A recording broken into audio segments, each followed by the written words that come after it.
And we're live! Hello all, and welcome to the Savage World Summer Showcase! My name is always Mr. Harlan Guthrie. I'm here with the lovely Mrs. Joan Guthrie. Give her a big round of applause. Hello. That's my wife! We got married not too long ago, so I can say that now. It's been hello, Play month. Games Patty. We are joined by three fantastic people today. We are joined by the, I guess I would say, well-traveled, if that's a compliment, Tony Oliveira.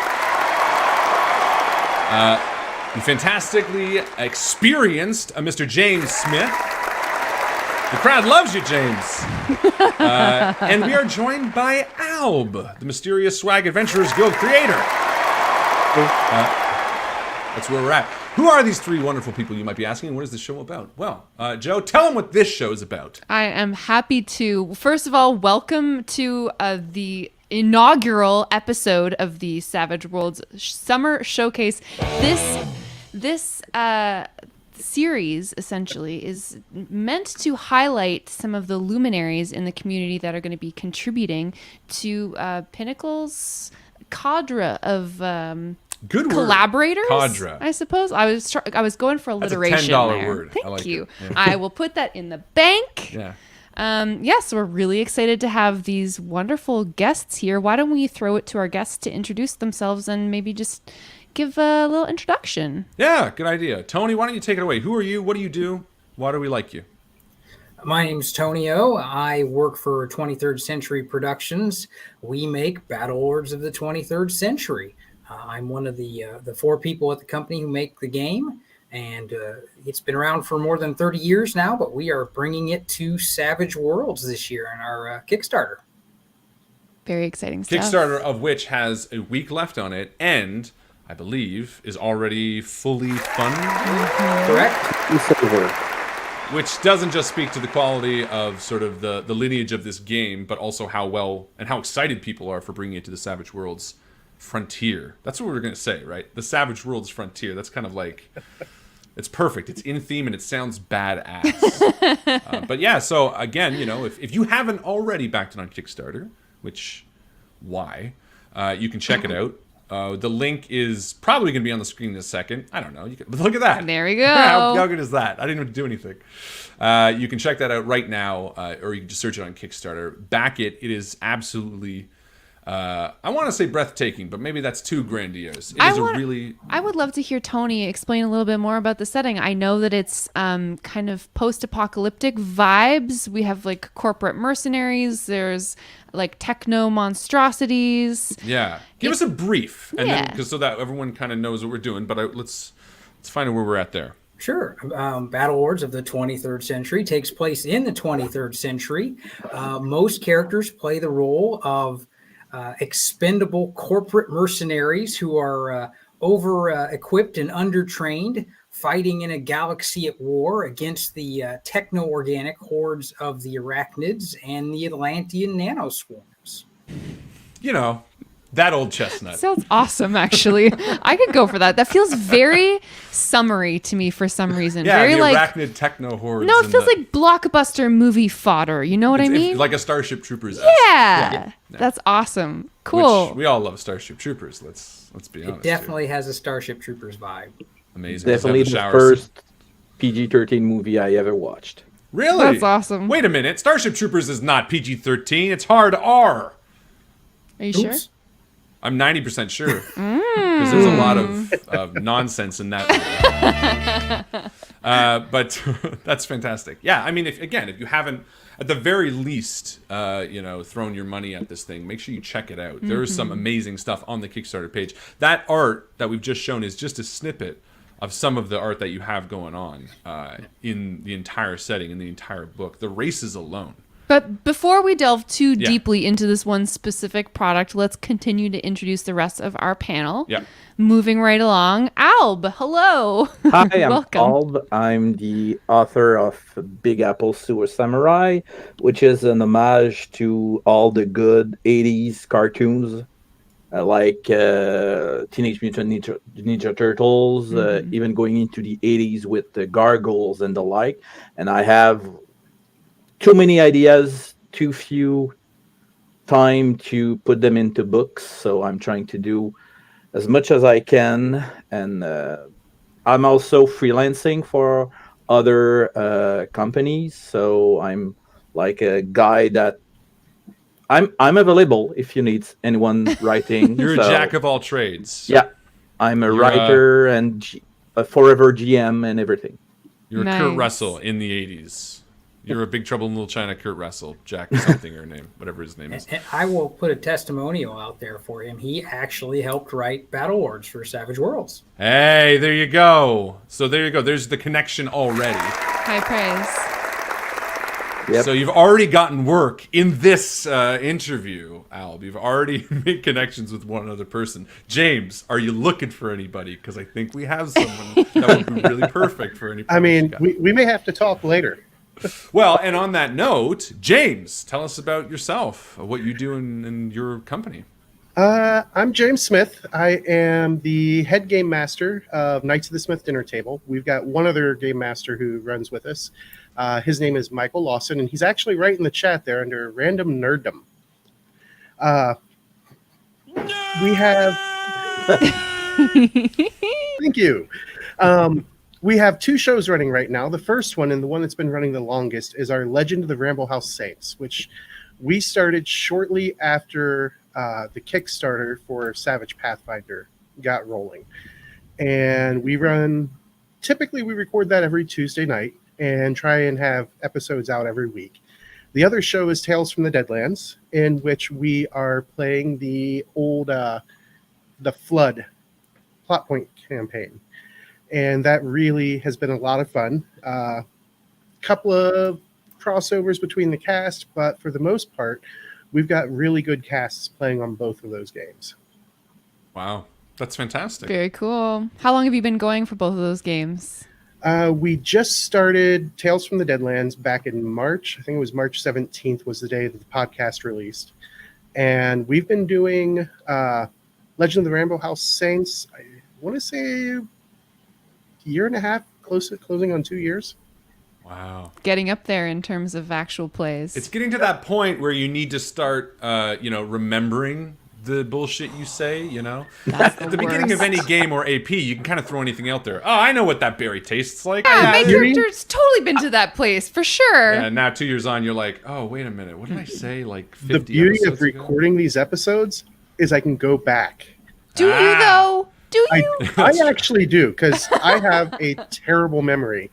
So usually 30, 35 minutes before I start a game, I go back and I listen to like the last 10 minutes of every episode. So that way See, know I where- have a terrible memory too, but I'm also lazy. and actually, and that brings up a great point. Who the hell are we? Who are Joe and Harlan? Why are we hosting this shindig? Well, Great question. We are Canadians, a married couple. We have a number of products. Every Wednesday we stream on our channel, the Invictus Stream. We do a myriad of crazy, all over the place games. We also have an actual play podcast called Dice Shame, playing through Storm King's Thunder by Wizards of the Coast. It's been featured on Wizards of the Coast website for their 50th episode. We did a crossover with, what the hell was that book called? Rime of the Frost Maiden. Rime of the Frost Maiden.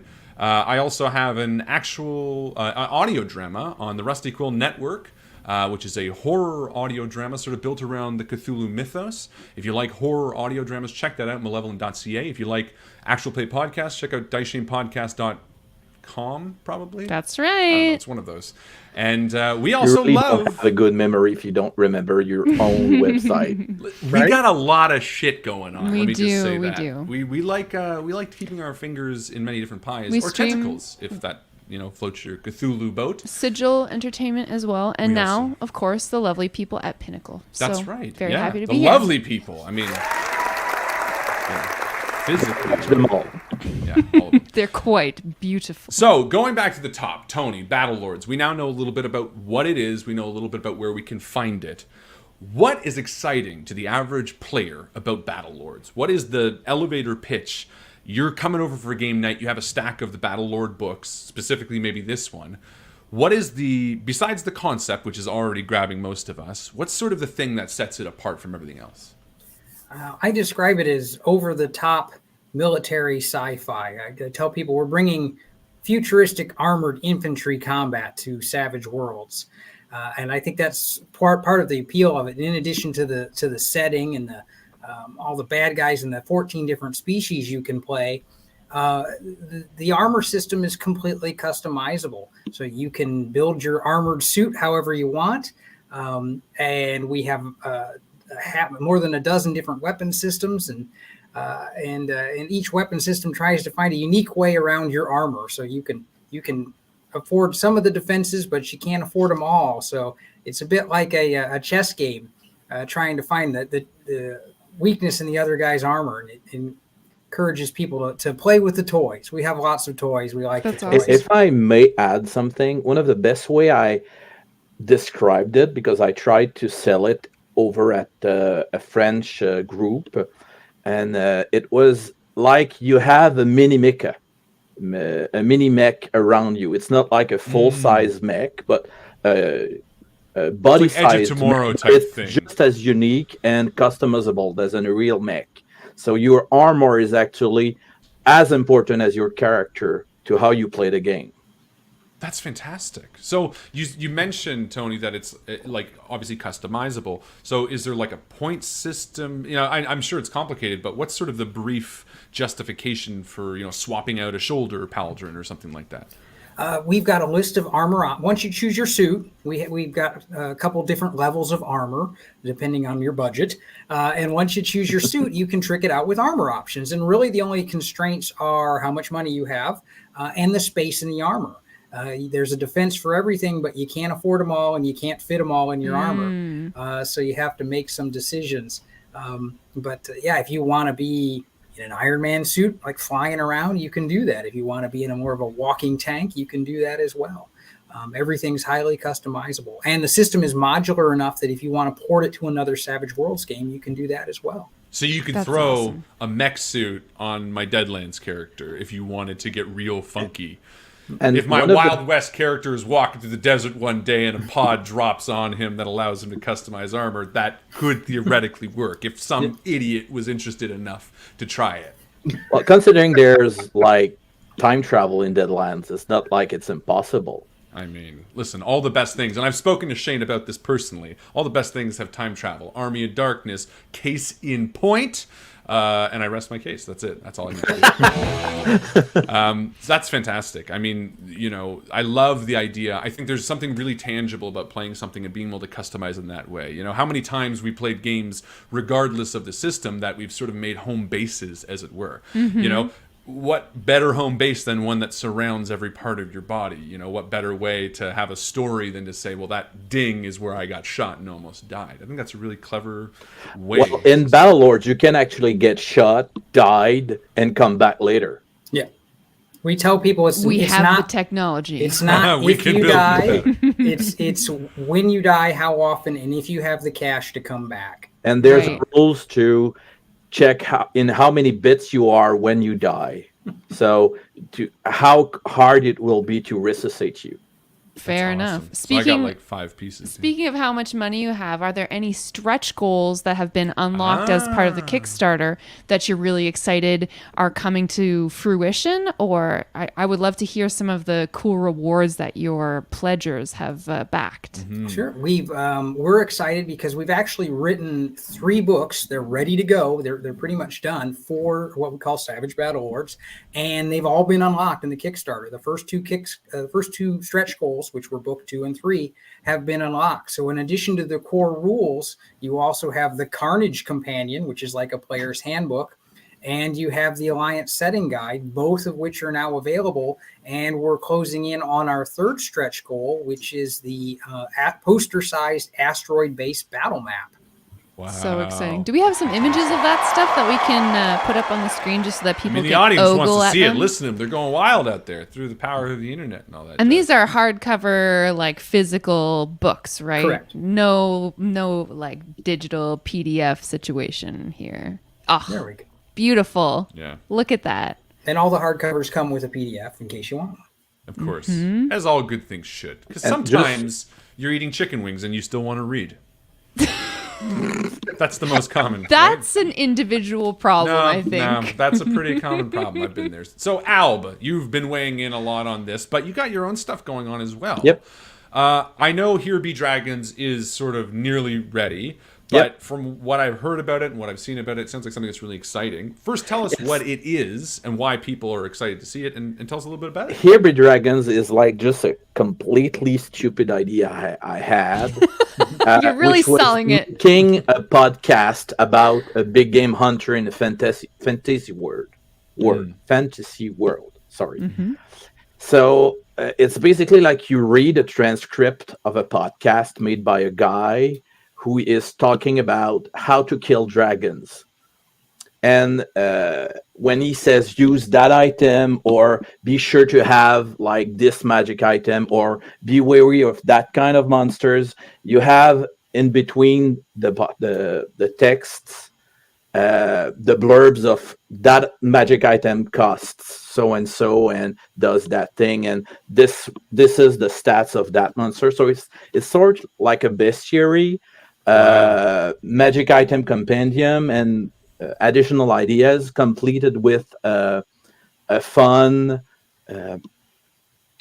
Narrative, sort of? narrative, and also a help for GMs and players to how to better create encounters, and for players to how to better play your characters when you are fighting a dragon. So it's absolutely there's hints like you shouldn't all attack the dragon. That's stupid, because some of you will miss, some of you will not deal enough damage, so you have to work as a team. Some needs to try to limit the dragon's ability to move, others need to help each others and everything. So it's like a guide to how to best play your characters in Savage World, in using test supports and everything, as well as. So it's like That's kind really of cool. So it's like a mix of like almost a game lit while also being a bestiary novel, as you said, but also having sort of, I think there's a D&D book, Mordecai's Tome, where he makes notes in the margins, or Xanathar's Guide, where there's like notes in the margins and stuff, where like the characters, well, look at this. How cool is that? What a great idea, especially Very creative. branching ideas with like the podcast idea and all that kind of stuff. and Bringing those there's all actually together. pod crystals. Like go up a page, you see like the pod crystals, the magic items that allow the podcast to exist, which is a pod crystal. When you can, it's explained like it's a stupid idea, but it's explained in the fluff of the story. How that can happen, how a fantasy world can have podcasts, That's so and cool. why they are called podcasts. That's really fun. That's awesome. I like that No, a that's lot. not. Honestly, it's so funny because we look now, at the big sweeping decisions people made 20, 30, 40 years ago, And again, I referenced it earlier, but for example, Army of Darkness. Again, I know Shane's got a history of that, so it's on point. If someone was like, let's send Ash with a chainsaw hand back to medieval times, you'd be like, that's the stupidest thing I've ever heard. And now it's like a trope because it's so cool, So stupid ideas are only the makings for future tropes that we're all going to go, man, I wish I had thought of doing something Absolutely. like that first. Yep. And speaking of Army of Darkness, because it sounds like it's your best favorite. I don't know why it movie came all up so time. much. I like it, but it's just come And up a lot. I remember you have on YouTube all these videos about experts rating movies for their logic and how realistic they are. Oh, And great. one of the thing about the attack on the castle at the end of the Army of Darkness, Yeah. we have an expert. They had an expert, and he said that's probably the most realistic castle assault I've never seen in a movie. There you Interesting. go. See? Everyone, when you're done watching this movie, go and watch Go the and whole watch. trilogy. See, look, Shane's got it. Absolutely. I mean, I'm with them on that though. Evil Dead 2 is sort of. I got in a Twitter fight today about because someone said No. horror comedy Not never again. works, and I said, well, Evil Dead 2, and they went, wow, Evil Dead 2 is not really a horror, and I said, X fuck me. Oh, sorry, shit. Well, there's our one. There we go. Harlan. PG-13. We did it. Because I was like, excuse me, no. 17 minutes. Yeah, we're good. Basically, Evil Dead is terrifying and hilarious. So it's the perfect amalgamation. Anyway, what are we here about? Never mind. James, tell us a little bit about. You have Knights of the Smith Dinner Table. You've talked to us a little bit about the various streams and stuff, but give us the overview of what you're all about and why people are excited to maybe check out some of your stuff and check out you in general. Well, I don't know about checking out me. I'm Uh-huh. honestly surprised my wife even still checks me out. But Oh, no. Wait, wrong one. It's your cute hat. I know it. That's what I meant. in all seriousness, though, primarily we have a bunch of gamers who, like myself, started out back in the 80s. We remember the Satanic Panic. I actually live just a few miles from Wright State University, where one of the bigger events happened in that whole deal. Wow. But we also combine that with, we have some younger players or newer players who have never played before, like in Legend of the Ramble House Saints, Dustin and Kristen. Dustin plays Thid, the Dwarven Alchemist, which I want to throw out a huge thank you to Mike for getting us the official Alchemist stuff, so that way we could use it in the show. And Kristen is playing a druid who also happens to be a Cactus Slushie. And Wait, what? yes, What's Cactus Slushie. She Explain how. she is a plant person who basically semi-fae. And actually, yeah, he's bringing up my website now. And if you go to the website, you can click on each of those pictures and it'll take you to a page where it'll show you where you can watch or listen to the shows. Oh. But as I was saying, a Cactus Slushie is basically a humanoid intelligent plant that, in the case of the Cactus Slushie, is partially cactus. So, like, instead of throwing a magic missile or a firebolt with her bolt power, she yanks a spine off of her body and uses that for her bolt power, and she Oh, chucks fun. her Oh my cactus God. spines. Droppings.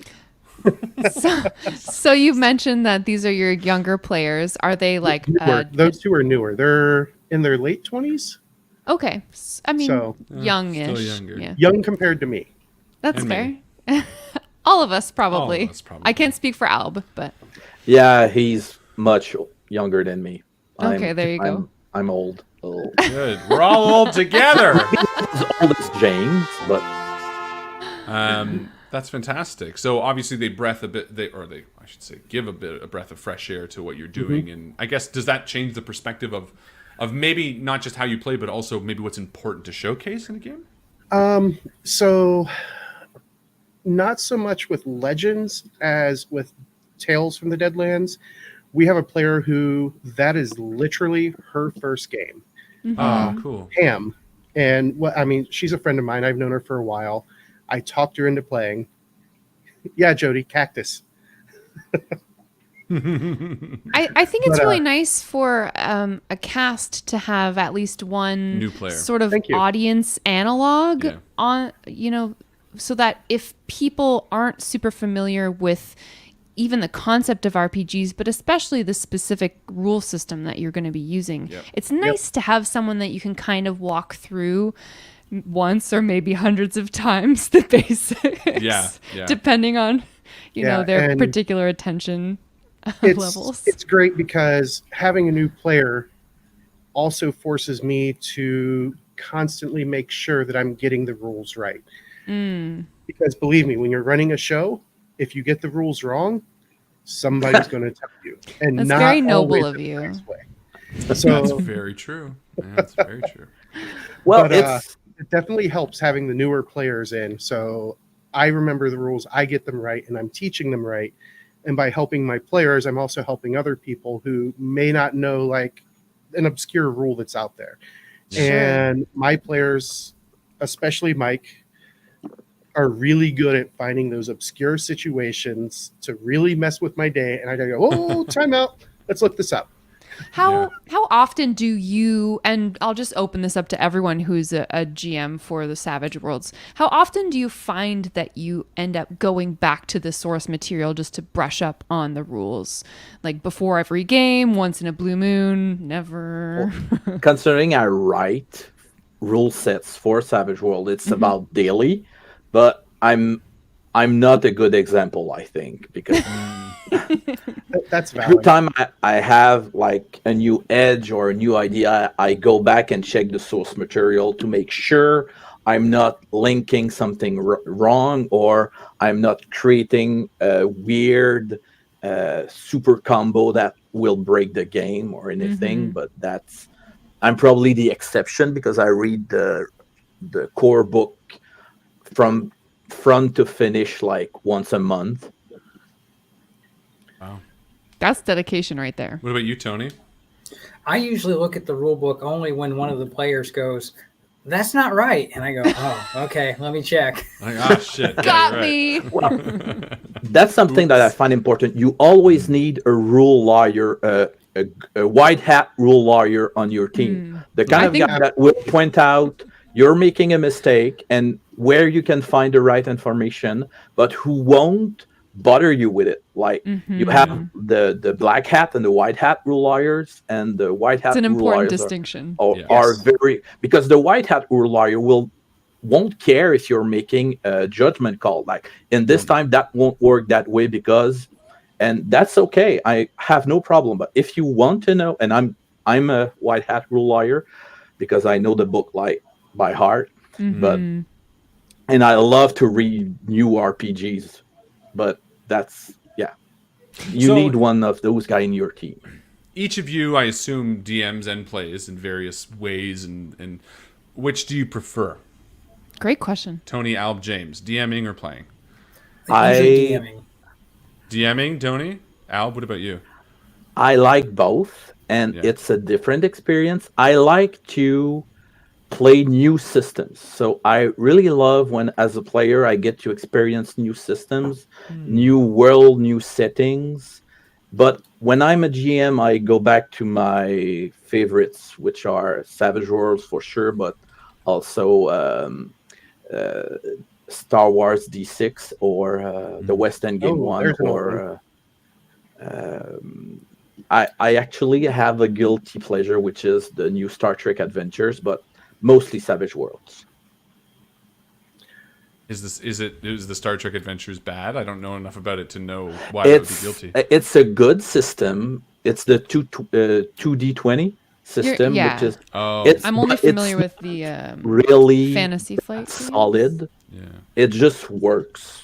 Is it? Oh, cool. What about you, James? DM or a player? Which do you prefer?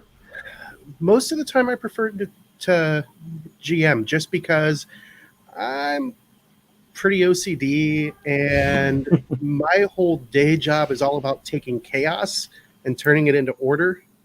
So You need the order. yes. You are the Sith, basically. You want it to be a I certain mean- way. That's fair. You know, I mean, I think, especially being creative types, as the three of you are, I think it makes sense that DMing has a special place because the very nature of what you do is about sort of creation. And don't get me wrong, there are certain systems that definitely favor creation on the end of the player as well.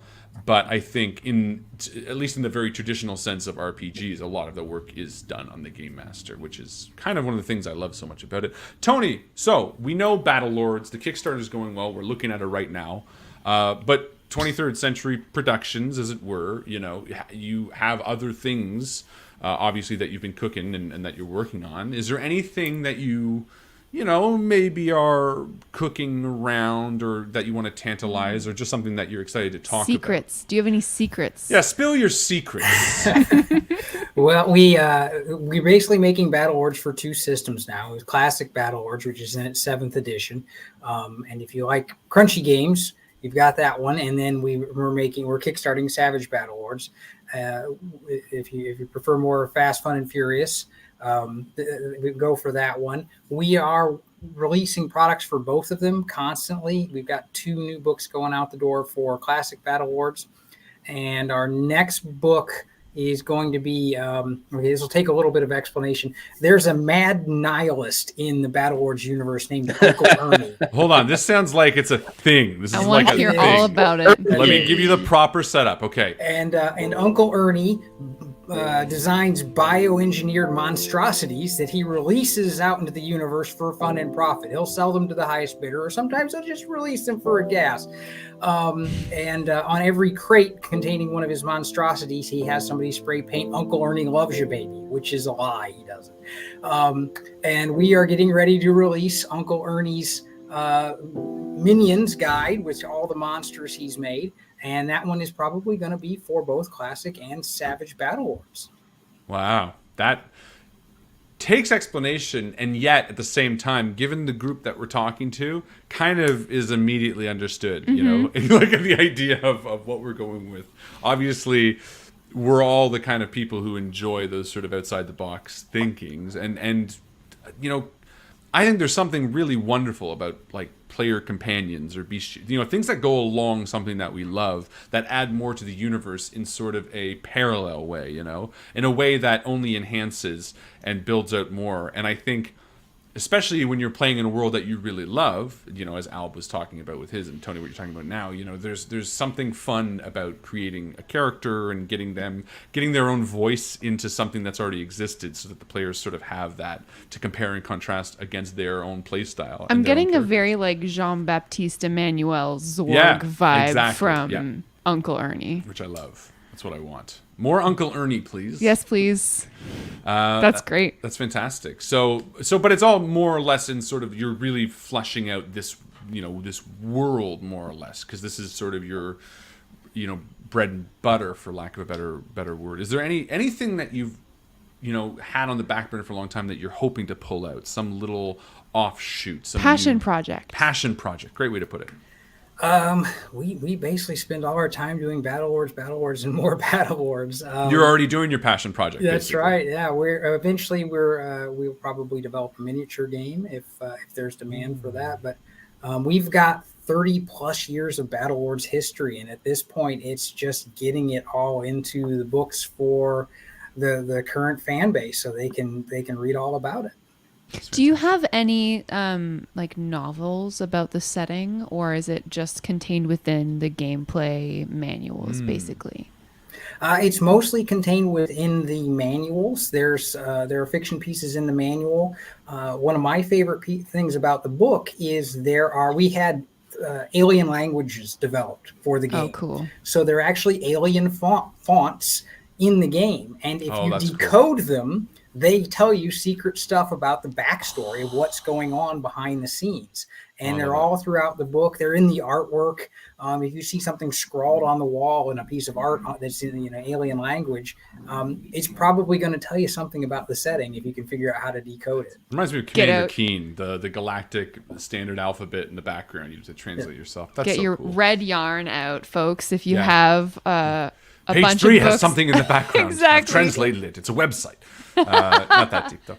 That's awesome. Alb, you mentioned that you love reading about new systems. What's sort of the last new system that has really grabbed you? Well, not one to of the push thing too much off Savage Worlds. One of the thing I love is there's a real French, a lot of French RPG books that exists.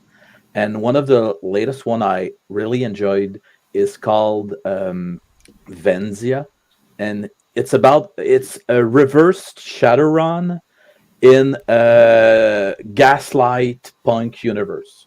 Wow! So you're playing the people working for the man, trying to stop the rebels from toppling the world, and you have like super body armors that can help you do that, and it looks like you're in 17th century Florence, but you actually have super tech body armor. It's called Venzia. Wow! Is this so? It's a sci-fi planet Regia. Is that it?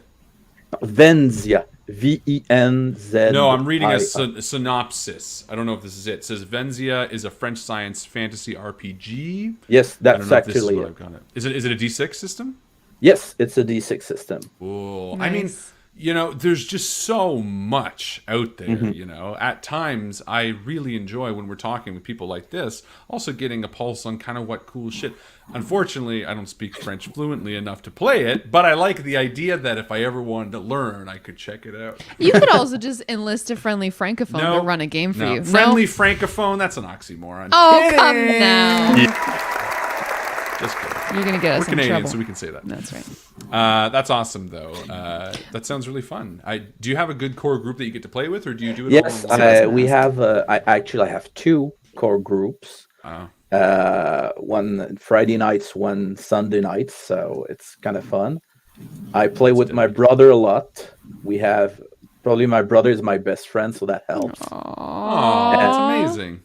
And there's a group that's more like traditional, that we play the same kind of game, and that's okay. And I have a group where I can really, really try almost everything, and they'll accept, because I'm the kind of guy that, hey, I read that new experimental RPG where we're actually time travelers and we're going to rewrite history together. And okay, cool, let's play that for one shot. Nice. That's so fun. That's fantastic. James, I mean, before we get to some more stuff you're going on, you did mention that you have a one-shot show coming out around Gen Con. Did you want to talk about that? Absolutely. So I'm not going to give away a whole bunch of what it's about, but I will promise that you're going to have a little bit of duel and banjos. You're going to have a little bit of Saturday Night Fever, and it's going to be a whole lot of fun. The author of the setting is actually going to be one of our players, and the adventure that I am running, I will actually link on the day that it releases, because it's from a small local company, local to me, that they make first edition games.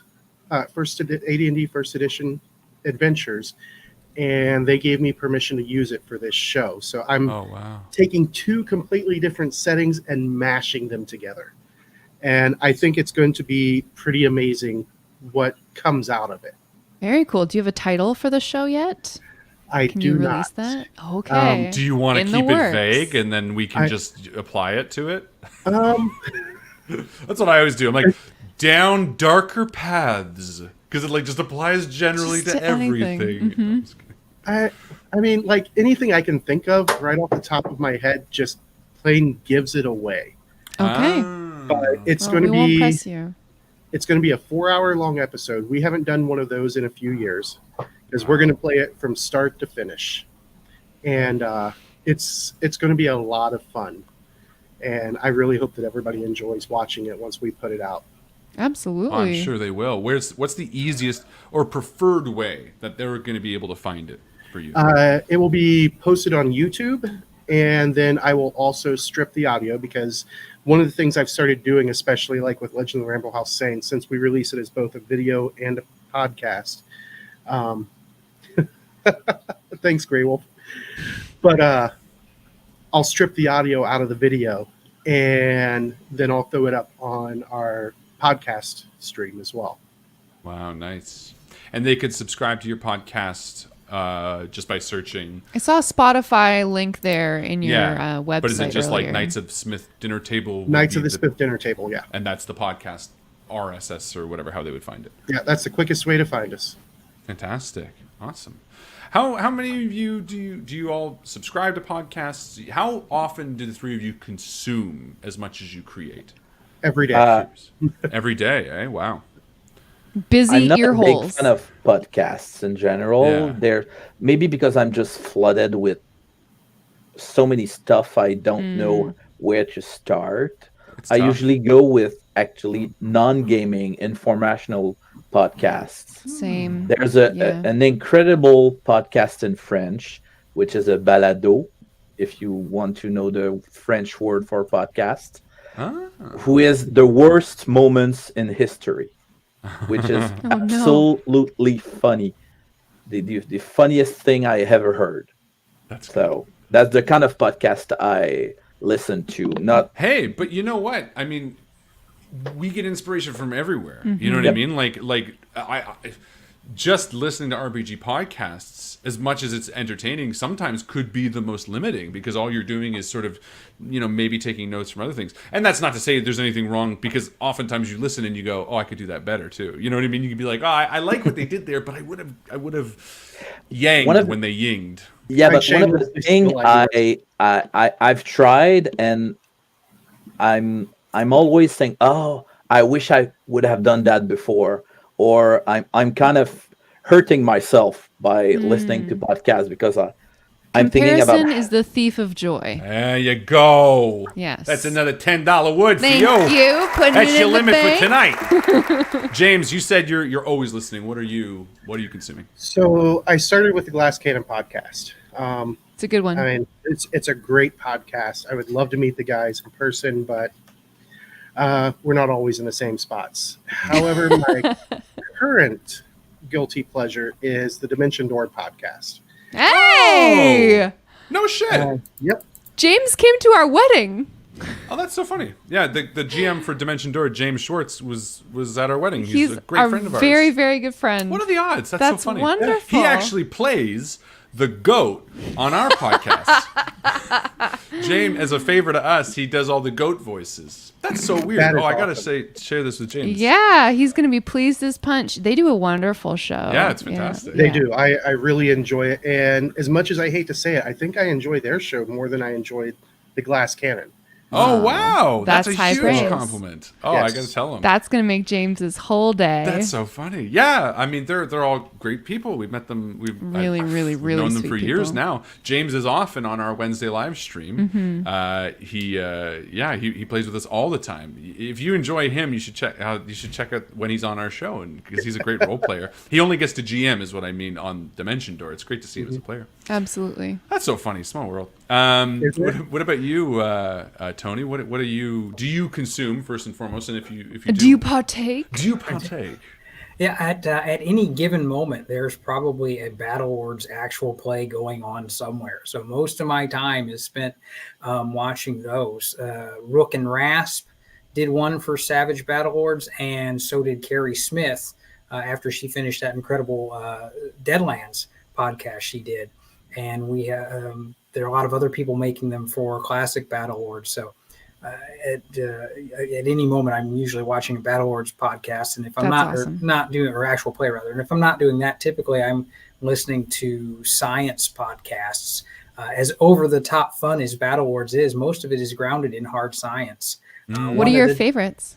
Sam Keen, The Disappearing Spoon, has a great podcast. Neil deGrasse Tyson, I listen to his. But we've got one of the designers is a chemist, one of the designers is a physicist. The physicist designed the weapons for the game, and he can probably tell you, actually I know he can, the number of joules of energy each weapon system generates. So that's Wow. how Can you much. cue up that nerd sting? That's right. Oh yeah, sorry. Let me. There we go. There it is. Yeah. Have you listened to the Skeptic's Guide podcast? That's another one of my I think favorites. I've listened to a couple. Yeah, I mean they've been around for like 15 years or something. In podcasts, that's like prehistory. That's like but- a grandmother. That's awesome. I mean, it's so great to hear where everyone's inspirations and sort of what they're. And actually, I always love to sort of wind down asking in general, kind of what each of you would, what are you enjoying right now? Not just podcasts. Like, what do you want to share with people? You know what I mean? Because whether it be a show or a book or a movie you watched, we'll go reverse order. Tony, is there anything that you're just experiencing right now that you're having a good time with that you want to share, let people check out? I'm a gamer. There are so many great games out there that people have never heard of that I take every opportunity to tell people, hey, go check this out. Godlike by Arc Dream, Cthulhu Tech, Feng Shui. There are so many great games out there that some people have never heard of, and I'm like, go try a new game. They're great. That's how I spend most of my time if I'm doing something new or sharing. That's awesome. entertainment. Great Feng way to Shui do is it. such a good game. It is Feng a Shui good is, game. yeah. We have played that many times. Joe GMs it fantastically well. It's Thank a really you very fun much. game. Feng Shui 2. I don't think we played the first one, but the second one we played. Do you have any conventions coming up that you're excited about, or do you mostly just game with the people who you love around you, your friends and family? We are going to be an exhibitor and an event runner at Gen Con in Indianapolis in about a month. Very So exciting. we Nice. are running, I think, over 20 Battlelords games, including Savage Wow. Battlelords games. So we're Are going you to going be to pretty be busy. personally running games for convention goers? I am, and everybody who plays Battlelords at Gen Con gets a Battlelords dog tag. That's so cool. Well, now Come maybe on. I should go this year. Cancel the camping trip. All right, we're gonna go play Battle I want a Lords. dog tag playing Battle Lords. That sounds like so much fun. And does. are your other DMs hand-picked people that you're bringing with you, or have they signed up? They're community members. Where do you find your people? Almost all of them are our company staff. We have a couple volunteers, but most of them have helped write stuff for the company. So it's pretty much in-house. I will say every year we also give out other things to our Battlelords players. Last year we gave out Purple Heart medals to people whose characters were wounded. Oh, that's Now I gotta so get wounded. cool. The year before that we gave out Shoot me, Battlelords shoot me. toe tags to people whose characters were killed. Oh man. That's great. Do you never tell them so that people might be like trying to kill themselves, and then you're like, no, Oh yeah, we're we doing the tell toe them up tag this year. front, so Oh, that okay. way, they'll go out in a blaze. Trying to of figure out glory. Shoot how me to in the head. unlock the Why? achievement. Just do it. In case. That's want wonderful. So if you guys are going, if you're watching and you're going to Gen Con, absolutely go check out the show floor. Sign up for some amazing games. And give Tony a high five or a prop or I don't know what the Give code him a is like wink down there. for Just give him us. a wink and a nod on the sunny side of the street. That's amazing. What about what are you kind of in generally excited about, Al? Like what are you loving right now? Anything? There's a lot of things. I'm actually playing right now Shredder's Revenge on my Xbox. Oh yeah, that looks cool. Is it good? It's basically a spiritual successor to the old SNS game, which is Turtle in Time. Yeah. Cool. I played so much Turtle in Time with my brother when I was young. That was the game I basically played the most. And I had to fight my parents because they thought it was too violent.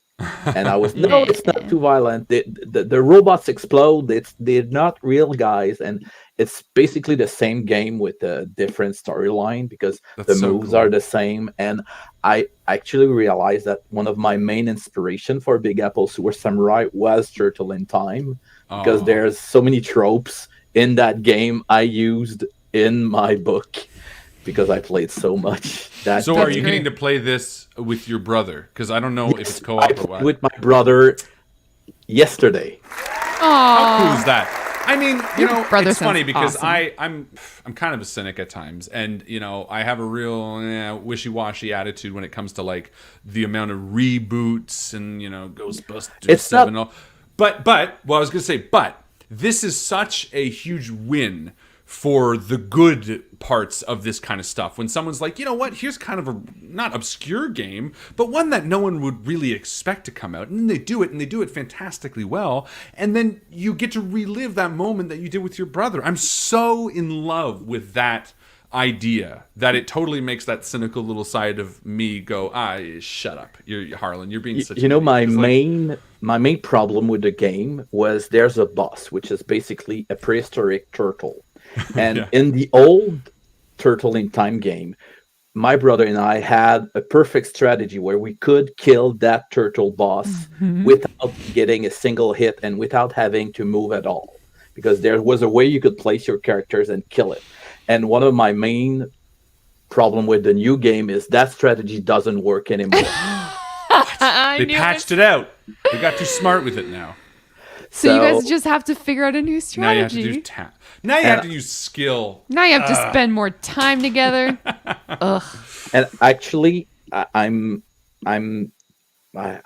in between jobs right now because I took a sabbatical for many reasons, and I'm actually watching movies like that were on my to watch list for a long time, and I'm watching Priest right now, and it's such a good movie. It's It Oh really is. yeah, is that the one with what's his name? The dude. Yeah. Vision. Vision. Yeah, Paul Bettany. That's it. Yeah, and Paul Bettany can have any script and act the bleep out of it. Whoa. We already used our PG-13 F word. That's why I bleeped it. I know. So Okay, that- so you'd recommend Shredder's Revenge, and you'd recommend Priest, Or just movies in or general. just movies in general that were on your to watch list. You know. Yeah, but I probably have a lot more recommendations, but it's not a movie and TV series and gaming show, so I'll Well, not but see, take the that. thing is, and this is why I always ask this, because again, we're influenced by all this kind of stuff. Absolutely. Oh, look at this! Shit. Aw. Thank you on the marriage. Congrats, you're very sweet. But this is all the kind of stuff that influences us, and again, you talked about it. Your game was so influenced by Turtle, which is why it's so important for me, especially getting to talk to you all and get to know you better. What Talking about my chose? inspirations, there's two. They're not really ready, those books, but I'm working part-time on two new books, which are deeply inspired by two types of games. And it's one book is called Under Their Shadows, which is basically a way to play Monster Hunters and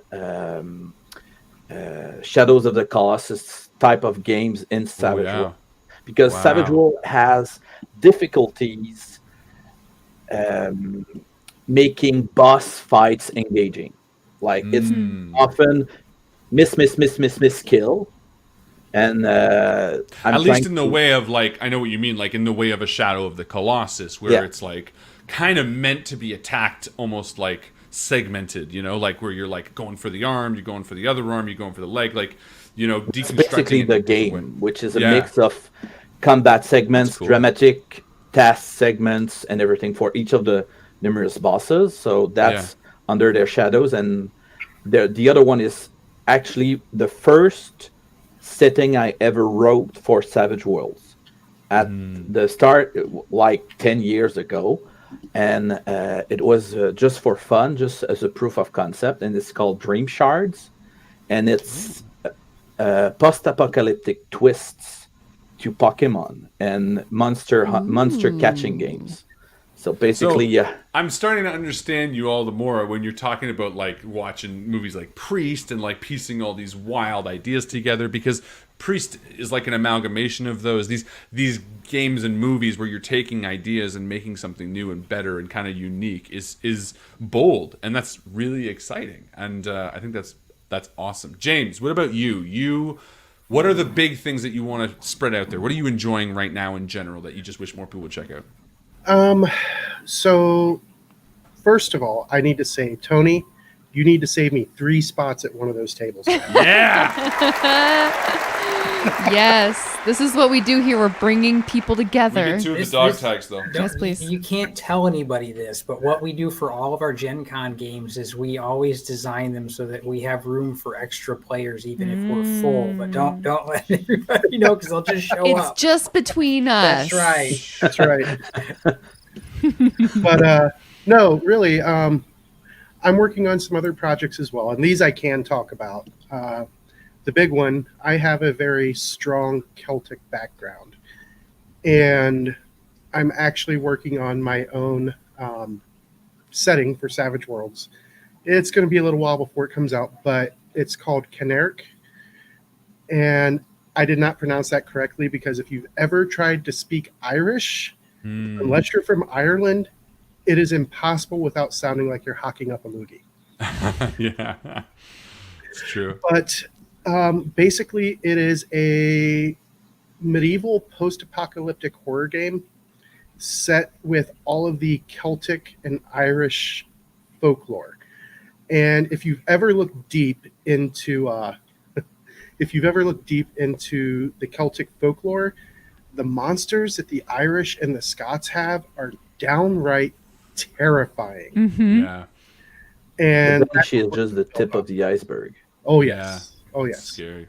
I mean, people talk about a Dolahan because, I mean, like they see it in Pathfinder.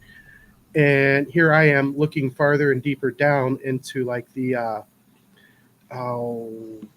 now my brain just completely shut down. The undead that they have. The undead could be physical undead. They could, Sloth. That's what they call Okay. it, Sloth. Wow. What makes them especially terrifying? They can be physical. They can be spiritual. They can be elemental. Wow. You never know. And like, you'll see one that's coming at you and you might smack it with your sword only to find out that it's Unpredictable in its Yes. qualities is very what we're getting unpredictable in at. its quality. Sorry, I was laughing at a No, Patty, no. yeah, message. But yeah, like it might be something that's based on water. And so your sword just passes right through. So you got to do a lot of research and things like that to discover the origin of the monster before you can even begin to figure out. I love that angle, you know, where you actually have to do sort of a research element. It's one of the reasons I love playing like Call of Cthulhu or something like that. You know, I enjoy the element of like trying to learn about the thing. Go to the library And before going you go mad to the in the haunted process. house. James, Yeah, there- exactly. Yeah. I'm going to date myself here, but there used to be an old comic in Heavy Metal magazine called Finn, Finn.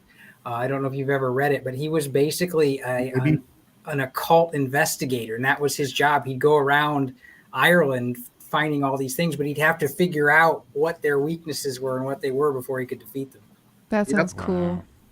No, but the other big thing I have going on is in October, the Knights of the Smith Dinner Table is adding yet another member, as my 5th child is due to be born. Oh, congratulations! Wow. That's the best. That's very cute. Oh, I have even more appropriate. Good for you. There we go. I did it, but I 5. did it Wow. once. That's a whole adventuring party right That is there. an adventuring party. And my oldest 2 are actually players in my non-broadcast groups. Wow, that's fantastic. Yeah. That's lovely. I mean, we've seen comments in you know on the side talking about gaming families and stuff, and you know, I mean, that's really the best way to do it. You know, when you have the opportunity to. We've talked about brothers, we've talked about families, we've talked about having all this kind of ability to share hobbies together. As I point to my wife, you know, getting to share these hobbies with the people we love is kind of the absolute best. Honestly, way to it's do such a great way for kids to learn about, Oh, you yeah. know, using your imagination and empathy and math and Math, just, yeah. you know, creative problem solving and compassion. Yeah. And what's right and wrong in the gray areas How to in kill between. a goblin. You know? one of the things I've noticed with my older 2, and so my oldest child, my daughter, is 20. My next child is 18, and then we got a 15-year gap. But the older 2, I always find them coming up with something not just crazy, but fittingly crazy. Like in one Deadlands Classic campaign, my daughter, Hell on Earth Classic campaign, my daughter wanted to play a Blessed. But she wanted a whole theme on it because at this time she was like 15, I think, and she was going through this whole Bon Jovi phase. So whenever her character would march into battle, she'd sing Living on a Prayer as Aw. a battle hymn. That's And good. it was just one of the greatest things to see my kids pick up on the creativeness and just run with it Aw, and go in a that's so direction cool. I've never seen. So yeah, the kids definitely make it a lot of fun as they learn how to play as well. Sounds Hells like yeah. you're doing something right as a dad if your kids Yeah, are you're doing that. You're doing that something awesome. This has been such a blast. Tony, where can people find you? Where can they support Battlelords? Give us your last little pitch, some socials. Shoot it out there for us. Sure, we're on just about every social media. We have an active group on both Discord and Facebook. We're also on Twitter and Instagram and YouTube. You can search for Battlelords on most of those sites and you'll find us. We'll pop right up. And again, please check out our Kickstarter. There's 7 days left. And we're rapidly approaching our 3rd stretch goal, which are those cool battle maps. And you know how much everybody loves playing on the maps. Oh, yeah. Absolutely. And find them at Gen Con for sure in Yes, August. and steal some extra battle tags for us. Alb, where can people follow you if you want them to? Where can they get your stuff? Well, my company, the Raven and the Albatross, is on Facebook. I have a Discord as Oh no, I think we've lost you, Alb. We're having. Well, but it's Oh, there on we go. drive-through, Sure. so they can find me on drive-through. I have plenty of new products to come. So, and my latest book just went silver on the best Congrats. bestseller. Nicely done. Congratulations. That's awesome. Cool. Check out Alb on drivethroughrpg.com. Or Raven and Albatross Facebook, right? Yeah. James, where can people find your empire? So we are on all the socials.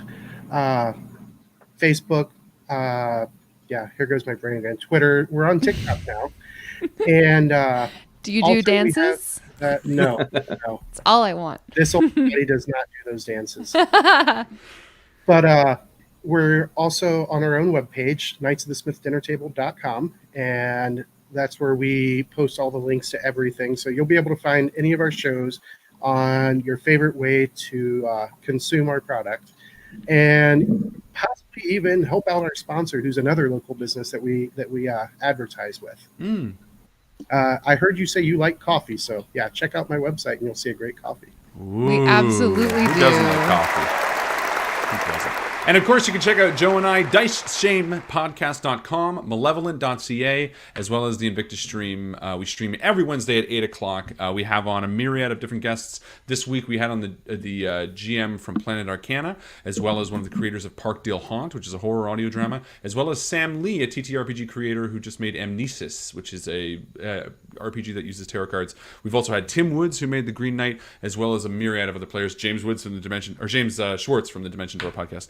James Woods would be a real big pull. But And also, we had I don't Liz want him around. I also. don't think that guy's very nice.